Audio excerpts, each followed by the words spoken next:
2024년 3월 15일 오전 3시 17분 인천 부평구 삼산동의 좁은 골목길에서 한 여성의 절규가 울려 퍼졌다. 한서진 24세. 그녀는 차가운 아스팔트 위에 쓰러져 있었다. 가슴과 복부, 목부 위에 총 13차례의 자상. 흉기는 길이 20cm의 과도였다. 첫 번째 신고는 인근 아파트 203호에 거주하는 김모 씨로부터 접수되었다. 잠에서 깨어난 김 씨는 처음엔 길고양이들의 싸움 소리려니 했다. 하지만 계속되는 비명소리에 창문을 열어보니 골목 아래쪽에서 무언가 끔찍한 일이 벌어지고 있었다. 신고 접수 후 출동한 119 구급대원들이 현장에 도착했을 때 한서진은 이미 의식을 잃은 상태였다. 구급차 안에서 그녀의 상태는 급격히 악화되었다. 혈압은 측정 불가 수준까지 떨어졌고 맥박은 분당 140회를 넘나들었다. 인천의료원 응급실에 도착한 지 37분 만에 한서진은 끝내 숨을 거두었다. 사인은 출혈에 의한 쇼크사. 의료진은 최선을 다했지만 너무 많은 피를 흘린 상태였다. 현장에 남겨진 혈흔은 약 15m에 걸쳐 이어져 있었다. 이 혈흔으로 보아 한서진은 공격을 받은 후에도 도움을 요청하며 필사적으로 도망치려고 했다. 골목 입구에서 시작된 혈흔은 점점 진해졌고 그녀가 마지막으로 쓰러진 지점에서는 지름 2m가 넘는 피둥덩이가 형성되어 있었다. 범행 직후 가해자는 도보로 빠르게 현장을 벗어났다. CCTV 분석 결과 검은색 후드티와 야구모자를 착용한 남성이 골목에서 나와 부평역 방향으로 향하는 모습이 포착되었다. 그의 걸음걸이는 비교적 침착했고 뛰지도 않았다. 마치 계획된 루트를 따라 이동하는 것처럼 보였다. 한서진의 휴대폰은 현장에서 발견되지 않았다. 수사 과정에서 밝혀진 바에 따르면 가해자가 범행 후 휴대폰을 가져간 것으로 추정되었다. 그녀의 가방도 사라진 상태였다. 하지만 현금이나 카드 등은 그대로 남아있어 이것이 단순한 강도 사건이 아님을 시사했다. 새벽 6시 한서진의 어머니에게 부고 연락이 갔다. 전화를 받은 어머니는 처음엔 말을 이해하지 못했다. 딸이 죽었다는 소식을, 그것도 누군가에게 살해당했다는 사실을 받아들일 수 없었다. 병원으로 달려온 어머니가 마지막으로 본 딸의 모습은 하얀 천에 덮인 차가운 시신이었다. 8개월 전 한서진과 오민석의 만남은 평범했다. 부평역 근처의 작은 카페에서 아르바이트를 하던 서진은 새로 들어온 주방 보조직원 민석과 자연스럽게 가까워졌다. 민석은 28세로 서진보다 4살 위였다. 키가 크고 말수가 적은 그는 처음엔 차분하고 신중한 사람으로 보였다. 관계 초기, 민석은 서진에게 세심한 관심을 보였다. 퇴근 후 집까지 데려다주고 매일 아침 커피를 사주었다. 비가 오는 날이면 우산을 들고 나타났고 서진이 감기 기운이 있다 말하면 다음 날 감기약을 사다 주었다. 서진 역시 그의 배려에 마음을 열기 시작했다. 하지만 연애가 시작되고 2달이 지나면서 민석의 태도에 미묘한 변화가 나타났다. 처음엔 서진의 스마트폰을 슬쩍 들여다보는 정도였다. 누구와 메시지를 주고받는지, 어떤 앱을 사용하는지 확인했다. 서진이 불편함을 표현하면 민석은 관심의 표현이라며 웃어넘겼다. 연인 사이에 비밀이 있으면 안 된다는 것이 그의 논리였다. 3개월째부터 민석의 통제는 더욱 구체적이고 집요해졌다. 서진의 카카오톡 친구 목록을 일일이 확인하며 남자친구들과의 대화를 문제 삼았다. 대학 동기들과의 모임 참석을 금지하고 가족들과의 만남조차 사전에 허락을 받도록 했다. 서진의 일거수일투족을 파악하려는 그의 욕구는 점점 강박적인 수준에 도달했다. 민석의 내면에는 깊은 불안감이 자리하고 있었다. 과거 연인들로부터 배신당했다는 피해의식, 자신보다 젊고 예쁜 서진을 잃을지도 모른다는 두려움이 그를 지배했다. 이런 감정들은 점차 소유욕으로 변질되었고 결국 폭력으로 표출되기 시작했다. 첫 번째 폭력은 5개월째 되던 날 일어났다. 서진이 고등학교 동창들과 저녁 식사를 하고 돌아온 날이었다. 약속 시간보다 30분 늦게 들어온 서진에게 민석은 추궁을 시작했다.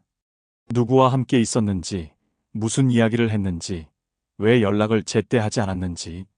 서진이 피곤하다며 대답을 회피하려 하자 민석은 갑자기 그녀의 어깨를 거칠게 잡았다. 그 순간 서진이 느낀 것은 신체적 고통보다는 충격이었다. 자신을 사랑한다고 말하던 사람이 자신에게 폭력을 휘두를 수 있다는 사실이 믿어지지 않았다. 민석은 즉시 사과했다. 자신도 모르게 그랬다며 서진을 너무 사랑해서 그런 거라고 변명했다. 서진은 그의 사과를 받아들였다. 첫 번째였으니까. 하지만 폭력은 반복되었다.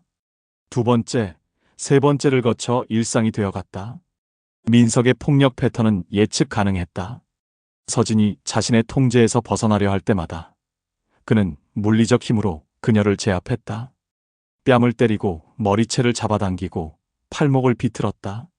매번 폭력 후에는 급진한 사과와 선물이 따랐다. 서진의 심리적 상태는 점점 악화되었다.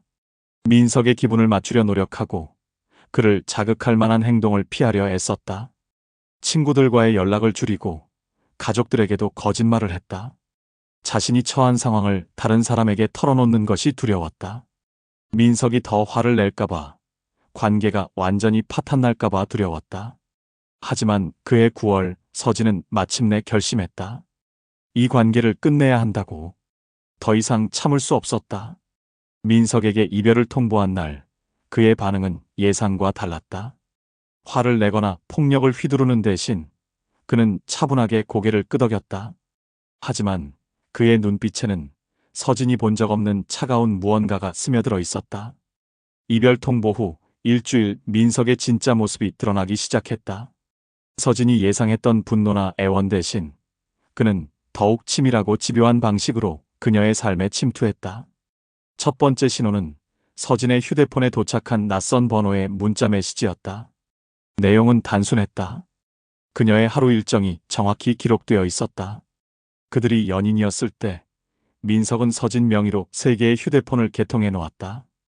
연애 중에 서진의 개인정보를 알아낸 그는 이별 후 이를 악용하기 시작했다. 통신사 직원에게는 여자친구를 위해 깜짝 선물로 준비한다며 거짓말을 했다. 각각 다른 통신사에서 개통한 3개의 번호로 그는 서진에게 하루에 수십 통의 전화와 메시지를 보냈다. 서진이 번호를 차단하면 새로운 번호로 연락이 왔다. 내용은 점점 구체적이고 위협적으로 변했다. 그녀가 몇 시에 집을 나서는지, 어떤 옷을 입었는지, 누구와 함께 점심을 먹었는지까지 상세히 적혀 있었다. 민석은 서진을 직접 미행하고 있었다. 부평역 인근은 민석의 감시망이었다. 서진이 아르바이트를 하는 카페에서 500m 반경 내에 그는 거의 매일 나타났다. 때로는 길 건너편 버스 정류장에서, 때로는 근처 편의점 앞에서 서진을 지켜봤다. 서진의 동료들도 이상함을 느끼기 시작했다. 같은 남자가 계속 카페 주변을 맴돌고 있다는 신고가 여러 차례 들어왔다. 민석의 스토킹 패턴에는 치밀한 계산이 숨어 있었다. 그는 서진의 생활 패턴을 완벽히 파악하고 있었다. 월요일과 수요일에는 오후 2시부터 9시까지 카페에서 일하고 화요일과 목요일에는 대학교 수업을 듣는다. 금요일에는 친구들과 만나고 주말에는 주로 집에서 쉰다. 이 모든 정보를 바탕으로 그는 서진의 동선을 예측하고 대기했다. 10월 중순 서진은 처음으로 경찰서를 찾았다. 부평서에서 접수받은 담당 경찰관은 젊은 남성이었다. 서진이 스토킹 피해를 호소하자 경찰관은 몇 가지 질문을 던졌다. 직접적인 폭행을 당했는지, 명시적인 살해 협박을 받았는지, 물리적 증거가 있는지. 하지만 서진은 정확하게 그렇다고 대답할 수 없었다. 민석은 절대 법적 경계선을 넘지 않는 범위에서 그녀를 괴롭혔다. 경찰관이 제시한 해결책은 민석과의 대화였다. 경고차 연락을 해보겠다는 것이었다. 민석은 경찰의 연락에 담담히 반응했다. 자신은 전 여자친구와 원만하게 연락하고 있을 뿐이라고 주장했다. 스토킹이 아니라 재결합을 위한 노력이라고 설명했다. 법적으로 문제될 것이 없다는 민석의 말에 경찰은 더 이상 개입하기 어렵다는 입장을 밝혔다. 11월에 들어서면서 민석의 행동은 더욱 대담해졌다. 서진의 집 앞에서 밤늦게까지 서성이기 시작했다. 아파트 현관문 앞에서 새벽 2시까지 기다리다가 서진이 창문으로 내려다보면 손을 흔들며 웃었다. 이웃들이 경비실에 신고해도 민석은 공공장소에 서 있을 뿐이라며 법적 문제가 없다고 주장했다. 서진의 정신적 스트레스는 극에 달했다. 밤에 잠을 제대로 이루지 못했고 식욕도 떨어졌다. 외출할 때마다 뒤를 돌아봐야 했고 혹시 민석이 나타날까봐 늘 긴장 상태를 유지해야 했다. 친구들과의 만남도 줄였다. 민석이 친구들에게까지 피해를 줄까봐 두려웠다. 12월 서진은 두 번째로 경찰서를 찾았다. 이번에는 더 구체적인 증거를 가지고 갔다. 민석이 보낸 수백 개의 문자 메시지, 민석이 자신을 미행한다는 목격자 진술서, 집 앞에서 서성이는 모습을 찍은 사진들. 하지만 담당 경찰관의 반응은 여전히 미온적이었다. 스토킹 처벌법이 시행되었지만 적용 기준이 까다로웠다. 지속적이고 반복적인 접근 행위가 있어야 하고 피해자가 명확한 거부 의사를 표시해야 한다는 조건들이 있었다. 민석은 이런 법적 허점을 교묘히 활용했다. 서진이 거부 의사를 표현하면 며칠간 자취를 감췄다가 다시 나타났다. 법적으로 문제가 될 만한 행위는 피하면서도 서진에게는 지속적인 심리적 압박을 가했다. 그의 목적은 단순했다. 서진을 다시 자신의 통제하에 두는 것. 그녀가 다른 누구와도 만나지 못하게 하고 결국 자신에게 돌아오게 만드는 것이었다. 2024년 새해가 밝았다. 서진의 상황은 더욱 악화되고 있었다. 민석의 스토킹은 4개월째 계속되고 있었고 그의 행동 패턴에는 새로운 변화가 감지되었다. 이전까지는 주로 지켜보기만 했다면 이제는 서진의 일상에 직접적으로 개입하기 시작했다. 1월 중순 서진이 일하는 카페에 정체불명의 배달 주문이 들어오기 시작했다. 매일 오후 3시경 서진의 이름으로 주문된 음식들이 배달되었다. 커피 10잔, 샌드위치 15개, 케이크 3개. 서진은 주문한 적이 없었지만 주문자의 휴대폰 번호는 분명 그녀의 것이었다. 민석이 그녀 명의로 개통한 휴대폰 중 하나였다. 카페 사장은 처음에는 이해심을 보였지만 이런 일이 반복되자 서진을 의심하기 시작했다. 서진은 억울함을 호소했지만 명확한 해결책을 제시할 수 없었다. 결국 그녀는 카페 아르바이트를 그만둘 수밖에 없었다. 민석의 의도대로 서진의 경제적 기반이 흔들리기 시작했다. 새로운 아르바이트를 구하는 것도 쉽지 않았다. 민석은 서진이 지원하는 곳마다 나타나 소란을 피웠다. 때로는 전 남자친구라며 화해하고 싶다고 애원했고 때로는 서진이 정신적 문제가 있다며 거짓 정보를 퍼뜨렸다. 서진의 사회적 고립이 심화되었다. 2월 서진은 3번째로 경찰서를 찾았다. 이번에는 어머니와 함께였다. 딸의 상황을 파악한 어머니는 분노했다. 왜 경찰이 제대로 대응하지 않느냐며 강하게 항의했다. 담당 경찰관은 난처해했다. 현행법상 민석의 행위를 처벌할 근거가 부족하다는 설명을 반복했다. 이때 담당 경찰관이 제안한 것은 민사소송이었다. 접근금지 명령을 신청해보라는 것이었다. 하지만 이는 시간과 비용이 많이 드는 절차였고 무엇보다 즉각적인 보호 효과를 기대하기 어려웠다. 서진과 어머니는 절망감을 느꼈다. 국가가 시민을 보호해주지 못한다는 현실을 직면한 것이었다. 민석의 심리 상태는 점점 불안정해지고 있었다. 서진을 되찾으려는 초기 목적에서 이제는 그녀를 파괴하려는 충동으로 변하고 있었다. 자신이 가질 수 없다면 다른 누구도 가져서는 안 된다는 왜곡된 논리가 그의 마음을 지배했다. 온라인 커뮤니티에서 그는 여성을 대상으로 한 증오 표현에 동조하기 시작했다. 3월에 들어서면서 민석의 메시지 내용이 변했다. 이전까지는 재결합을 바란다는 내용이었다면 이제는 직접적인 위협이 포함되기 시작했다. 다른 남자와 만나면 가만두지 않겠다. 너를 망쳐놓겠다는 식의 협박이 일상화되었다. 서진은 이 메시지들을 모두 스크린샷으로 저장했다. 언젠가 경찰이 믿어줄 날이 올 것이라고 생각했다. 3월 10일 민석은 처음으로 서진에게 물리적 접촉을 시도했다. 부평역에서 대학교로 향하던 서진의 앞을 가로막고 나타난 것이었다. 그는 서진의 팔을 잡으며 대화를 요구했다. 서진이 거부하고 도망가려 하자 민석은 그녀의 가방을 잡아당겼다. 주변 사람들의 시선이 집중되자 민석은 물러났지만 이는 명백한 경고였다. 그날 밤 서진은 친구에게 전화를 걸었다. 목소리에는 절망과 두려움이 섞여 있었다. 민석이 정말로 자신을 해칠 것 같다고 말했다. 친구는 서진에게 다른 지역으로 피하라고 조언했지만 서진에게는 갈 곳이 없었다. 학교도 그만둘 수 없었고 경제적 여건도 넉넉하지 않았다.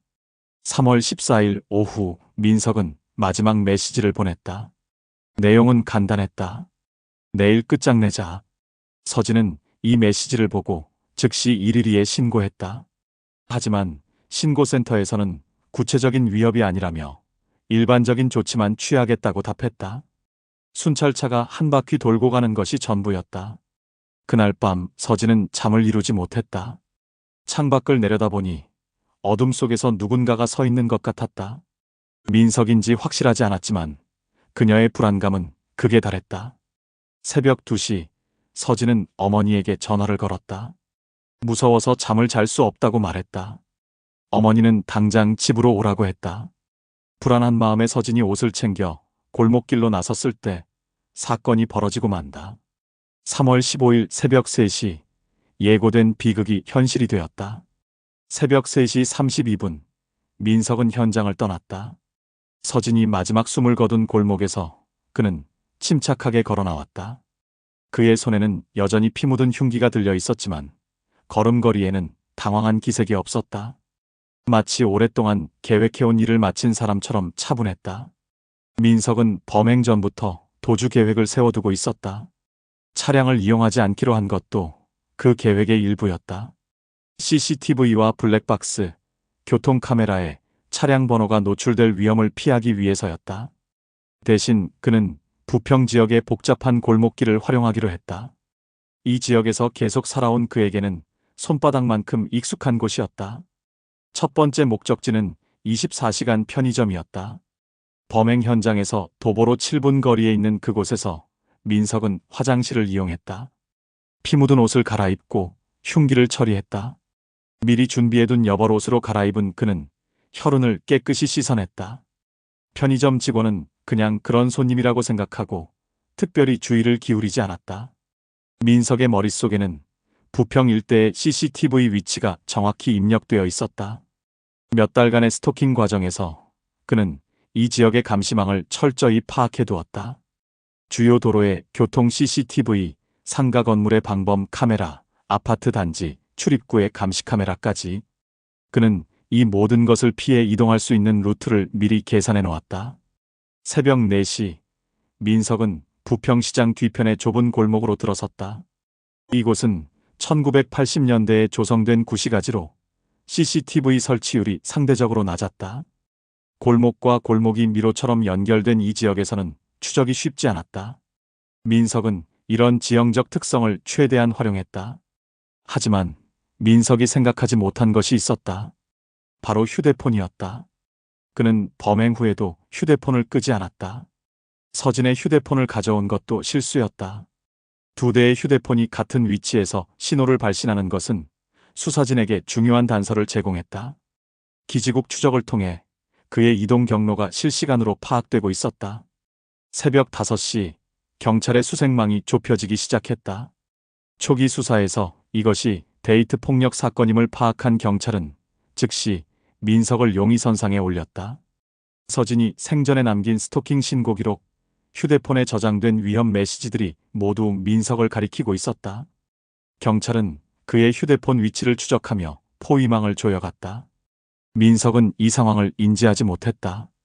그는 여전히 자신의 계획이 완벽하다고 믿고 있었다. 새벽 6시 그는 부평구청 뒤편의 작은 찜질방에 들어갔다. 24시간 운영하는 이곳에서 몇 시간 휴식을 취할 계획이었다. 하지만 찜질방 직원이 그의 행동을 수상하게 여겼다. 새벽에 혼자 들어온 손님이 계속 주변을 둘러보며 불안해하는 모습이 이상했다. 오전 8시 민석은 찜질방을 나와 다시 이동하기 시작했다. 이번 목적지는 부평역이었다. 지하철을 이용해 서울로 피할 계획이었다. 하지만 그가 부평역에 도착했을 때 역 주변에는 이미 경찰들이 배치되어 있었다. 민석은 직감적으로 위험을 감지하고 역 진입을 포기했다. 오전 10시 추격전이 본격화되었다. 민석의 휴대폰 신호가 부평역 인근에서 감지되자 경찰은 즉시 수색 범위를 집중했다. 민석은 이제야 자신이 추적당하고 있다는 사실을 깨달았다. 그는 서둘러 휴대폰을 끄고 다시 골목길로 몸을 숨겼다. 하지만 이미 늦었다. 경찰의 포위망은 예상보다 훨씬 빠르게 좁혀지고 있었다. 부평역 주변의 모든 CCTV 영상이 분석되었고 민석의 동선이 상당 부분 파악되었다. 그가 갈아입은 옷차림까지 확인된 상태였다. 정오가 지나면서 민석의 체력과 정신력이 한계에 도달하기 시작했다. 9시간 넘게 계속된 도주로 그는 극도로 지쳐 있었다. 게다가 범행 당시의 충격과 스트레스가 뒤늦게 몰려왔다. 그의 판단력이 흐려지기 시작했다. 오후 2시 민석은 충격적인 결정을 내렸다. 바로 서진의 장례식장으로 향하는 것이었다. 이는 모든 상식을 벗어난 행동이었다. 경찰도 주변 사람들도 예상하지 못한 선택이었다. 민석 자신도 왜 그런 결정을 내렸는지 명확히 설명할 수 없었다. 단지 서진을 마지막으로 보고 싶다는 충동에 이끌렸을 뿐이었다. 오후 3시 30분 인천시립 장례식장 201호실. 서진의 장례식이 조촐하게 치러지고 있었다. 참석자는 많지 않았다. 부모님과 몇몇 친척들, 대학 동기 서너 명, 친구 몇 명이 전부였다. 서진의 사회적 관계가 민석의 스토킹으로 인해 위축되었던 결과였다. 장례식장 분위기는 무겁고 적막했다. 서진의 어머니는 딸의 영정사진 앞에서 계속 울음을 터뜨렸다. 24살의 젊은 나이에 이런 끔찍한 죽음을 맞이한 딸을 떠나보내야 하는 현실이 받아들여지지 않았다. 아버지는 분노와 절망이 뒤섞인 표정으로 주먹을 꽉 쥐고 있었다. 오후 4시경 장례식장에 낯선 인물이 나타났다. 검은색 야구 모자를 깊게 눌러쓰고 마스크로 얼굴을 가린 남성이었다. 그는 조문객들 사이에 자연스럽게 섞여 들어왔다. 키가 크고 마른 체형, 특유의 걸음걸이. 만약 서진이 살아있었다면 즉시 알아봤을 그 실루엣이었다. 민석이었다. 그는 장례식장 뒤편 구석에 서서 영정사진 속 서진을 바라봤다. 사진 속 서진은 환하게 웃고 있었다. 아마도 대학교 졸업사진이었을 것이다. 그 미소를 보는 순간 민석의 가슴에는 복잡한 감정들이 소용돌이쳤다. 죄책감, 후회, 그리고 여전히 남아있는 소유욕이 뒤엉켰다. 민석의 머릿속에서는 서로 모순된 생각들이 충돌하고 있었다. 한편으로는 자신이 저지른 일에 대한 참회의 마음이 있었다. 사랑한다고 믿었던 사람을 자신의 손으로 죽였다는 사실이 그를 괴롭혔다. 하지만 동시에 서진이 다른 누구의 것도 될 수 없게 되었다는 왜곡된 만족감도 느끼고 있었다. 조문객 중 몇 명이 그의 존재를 의식하기 시작했다. 상주도 아닌데 계속 영정사진만 바라보고 있는 남성이 수상했다. 하지만 장례식장이라는 공간의 특성상 누구도 선뜻 다가가 정체를 묻지는 못했다. 민석은 이런 분위기를 이용해 약 20분간 그 자리에 머물렀다. 민석이 장례식장에 나타난 이유는 복합적이었다. 첫째는 서진에 대한 마지막 작별이었다. 그는 자신만의 방식으로 그녀를 보내주고 싶어 했다. 둘째는 현실 도피였다. 13시간 동안의 도주로 극도로 지친 그에게 장례식장은 일종의 피난처처럼 느껴졌다. 셋째는 죄책감의 표출이었다.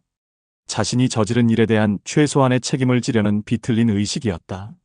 하지만 가장 깊은 층에 있는 동기는 다른 것이었다. 여전히 서진을 통제하고 싶다는 욕구였다.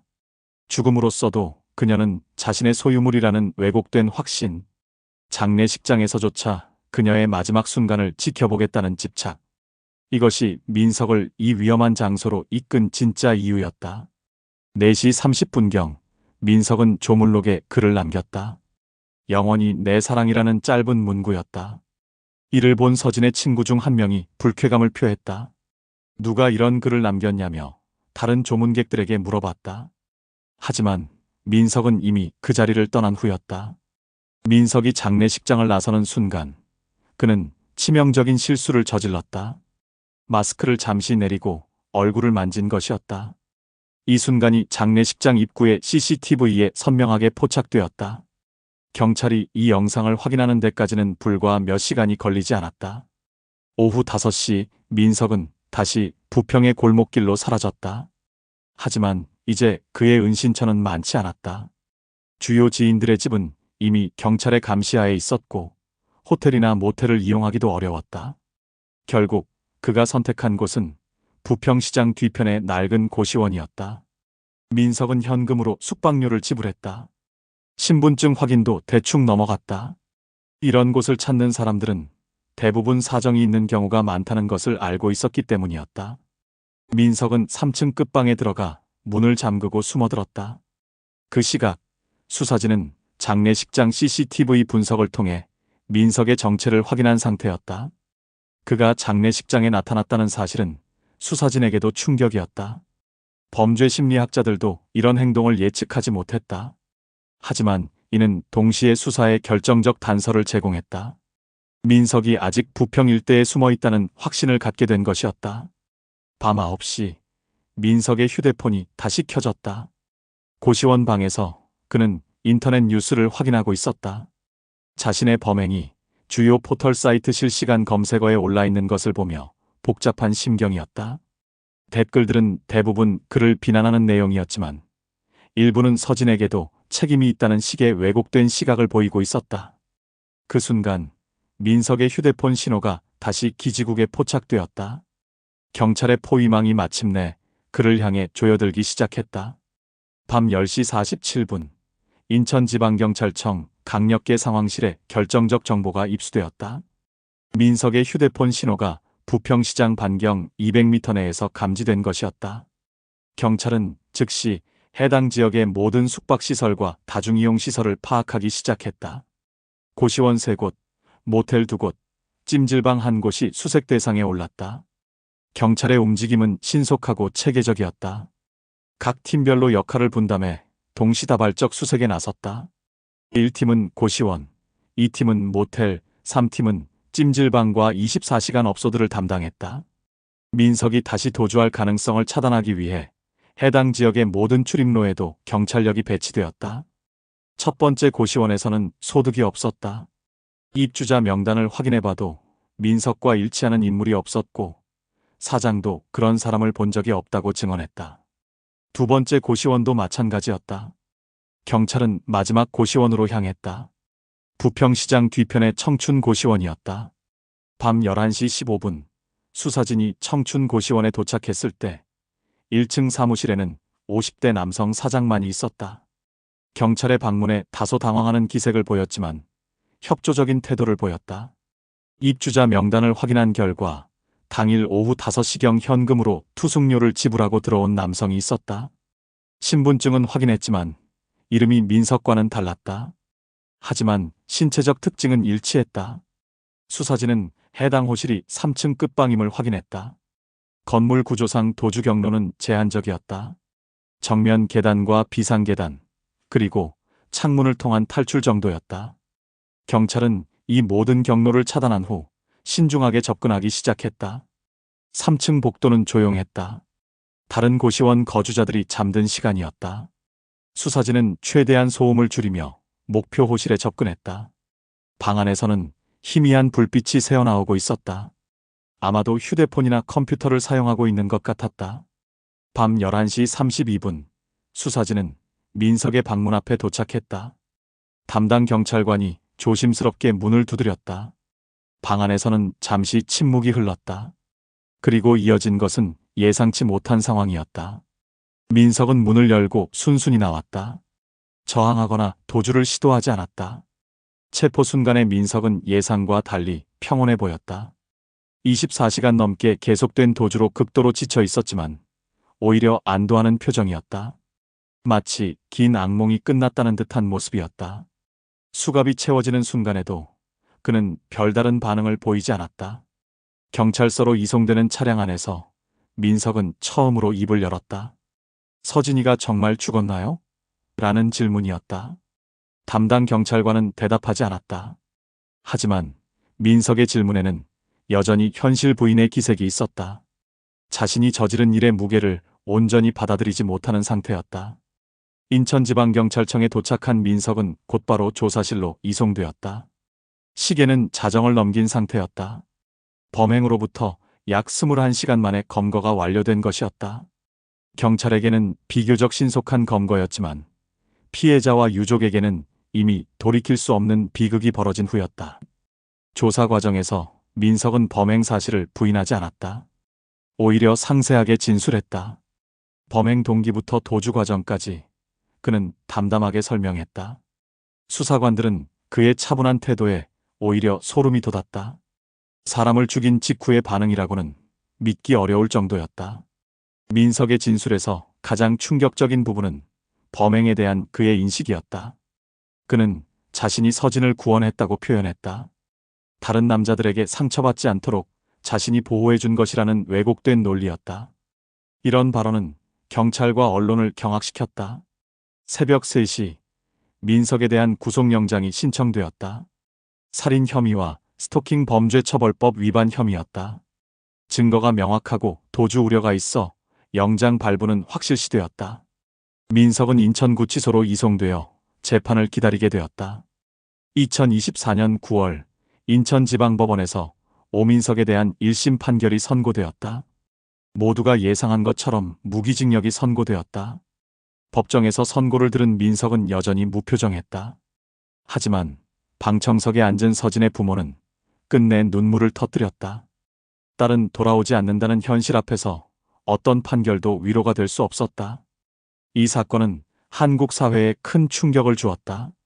단순한 데이트 폭력 사건을 넘어서 시스템의 전면적 실패가 드러난 사례였다. 피해자가 3차례나 경찰에 신고했음에도 적절한 보호를 받지 못했다는 사실이 논란의 중심이 되었다.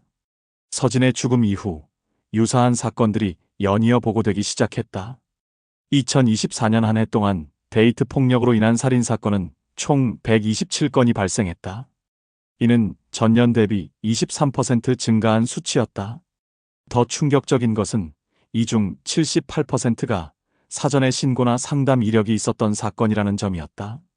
여성가족부가 발표한 통계에 따르면 데이트 폭력 피해 신고 후 6개월 이내에 재피해를 당하는 비율이 65%에 달했다. 그중 30%는 생명을 위협받는 수준의 폭력을 경험했다. 하지만 가해자에 대한 실질적 처벌이나 피해자 보호 조치는 여전히 미흡한 상태였다. 스토킹 처벌법이 2021년 시행되었지만 실효성에 대한 의문이 계속 제기되었다. 법 시행 3년 만에 스토킹 신고 건수는 연간 2만 건을 넘어섰지만 실제 기소율은 15%에 불과했다. 대부분의 사건이 증거 불충분이나 경미한 사안으로 분류되어 훈방 조치로 끝났다. 이런 상황에서 서진 사건은 제도 개선을 위한 중요한 전환점이 되었다. 시민사회와 국회에서는 교제폭력 대응 시스템의 전면적 개편을 요구하는 목소리가 높아졌다. 피해자 보호를 위한 구체적 방안들이 논의되기 시작했다. 첫 번째 개선 과제는 즉시분리 제도의 강화였다. 현행법상 교제폭력 신고가 접수되어도 가해자를 즉시 격리할 수 있는 법적 근거가 부족했다. 가정폭력처럼 임시조치를 통한 즉시분리가 가능하도록 법 개정이 필요하다는 지적이 나왔다. 두 번째는 전담 수사팀 운영이었다. 데이트 폭력 사건의 특수성을 이해하고 전문적으로 대응할 수 있는 수사관들이 필요했다. 일반 형사사건과 달리 데이트 폭력은 반복적이고 점진적으로 악화되는 특성이 있어 이에 특화된 수사기법이 요구되었다. 세 번째는 피해자 보호시설의 확충이었다. 전국의 성폭력 상담소와 가정폭력 상담소는 만성적인 예산 부족에 시달리고 있었다. 특히 데이트 폭력 피해자들이 안전하게 머물 수 있는 쉼터는 절대적으로 부족한 상황이었다. 서진처럼 갈 곳이 없어 위험한 상황에 노출되는 피해자들이 많았다. 네 번째는 가해자 교정 프로그램의 의무화였다. 현재는 가해자의 자발적 참여에 의존하는 상담 프로그램이 대부분이었다. 하지만 데이트 폭력 가해자들의 재범률이 높다는 점을 고려할 때 의무적 상담 프로그램 참여가 필요하다는 의견이 제기되었다. 다섯 번째는 직장 내 보호조치 강화였다. 많은 데이트 폭력 피해자들이 직장에서도 가해자의 스토킹에 노출되고 있었다. 기업들이 직원의 안전을 보장할 의무를 갖도록 하는 법적 근거 마련이 시급했다. 2025년 3월 한서진의 일주기를 맞아 부평역 광장에서 추모 집회가 열렸다. 서진이를 기억하며 다음 피해자를 막자는 슬로건 아래 수백 명의 시민들이 모였다. 집회 참가자들은 촛불을 들고 데이트 폭력 근절을 위한 제도 개선을 촉구했다. 서진의 어머니는 이 자리에서 처음으로 공개 발언을 했다. 딸이 3번이나 경찰서에 갔습니다. 도움을 요청했습니다. 하지만 아무도 우리 딸을 지켜주지 않았습니다. 더 이상 이런 일이 반복되어서는 안 됩니다. 그의 울먹이는 목소리는 참가자들의 마음을 무겁게 했다. 국회에서는 데이트 폭력 대응 특별법 제정이 논의되기 시작했다. 여야 할 것 없이 이 문제의 심각성에 공감하며 초당적 협력을 약속했다. 하지만 구체적 법안 내용을 두고는 여전히 이견이 존재했다. 가해자 처벌 수위, 예산 확보 방안, 수사기관 권한 등에서 입장 차이가 있었다. 민간에서는 데이트 폭력 예방을 위한 다양한 활동들이 전개되었다. 대학교에서는 건전한 연애 문화 조성을 위한 교육 프로그램이 확산되었다. 기업들도 직장 내 스토킹 예방을 위한 가이드라인을 마련하기 시작했다. 특히 주목받은 것은 청년들의 자발적 참여였다. 20, 30대 젊은이들이 중심이 된 안전한 연애 캠페인이 SNS를 통해 확산되었다. 데이트 폭력의 위험 신호를 알리고 피해자 지원 방법을 공유하는 활동이 활발해졌다. 하지만 여전히 갈 길은 멀었다. 2025년 상반기에도 데이트 폭력으로 인한 살인 사건은 계속 발생했다. 제도 개선 논의는 진행되고 있지만 실제 현장에서의 변화는 더딘 상황이었다. 또 다른 서진이 나타나기 전에 실질적 변화가 필요했다. 서진의 죽음은 단순한 개인적 비극이 아니었다. 그것은 한국 사회가 여성의 안전을 보장하는데 실패했음을 보여주는 상징적 사건이었다. 그녀의 죽음이 헛되지 않으려면 지금까지와는 다른 근본적 변화가 필요했다. 매년 100명 이상의 여성이 데이트 폭력으로 목숨을 잃고 있다. 이들 각각이 누군가의 딸이고 친구이고 동료였다. 서진처럼 도움을 요청했지만 보호받지 못한 사람들이었다. 이제는 시스템이 바뀌어야 할 때다. 다음 피해자가 나오기 전에 우리 모두가 행동해야 할 때다.